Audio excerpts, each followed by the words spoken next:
शिवसेनेच्या मिरज विधानसभा बूथ कार्यकर्ता प्रशिक्षण शिबिरात विविध पक्षांच्या पदाधिकाऱ्यांची उपस्थिती पाहायला मिळाल्याने राजकीय वर्तुळात चर्चांना उधाण आले आहे।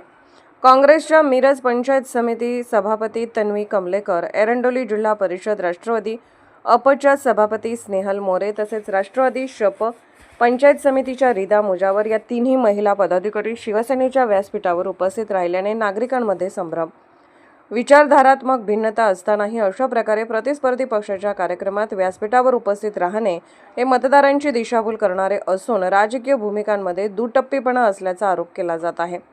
जनतेसमोर एक भूमिका आणि प्रत्यक्षात वेगळीच भूमिका असा सवालही नागरिकात उपस्थित केला जात आहे। दरम्यान राष्ट्रवादीचे नेते महेश मोरे हे देखील सदर शिबिरास उपस्थित होते।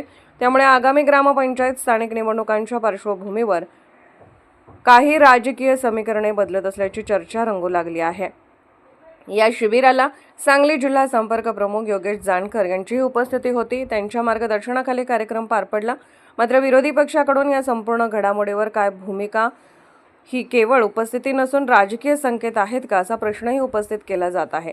एकूणच या घटनेमुळे मिरज तालुक्यातील राजकीय वातावरण चांगलेच तापले असून येत्या काळात यावरून आरोप प्रत्यारोपांना आणखी धार येण्याची शक्यता व्यक्त केली जात आहे।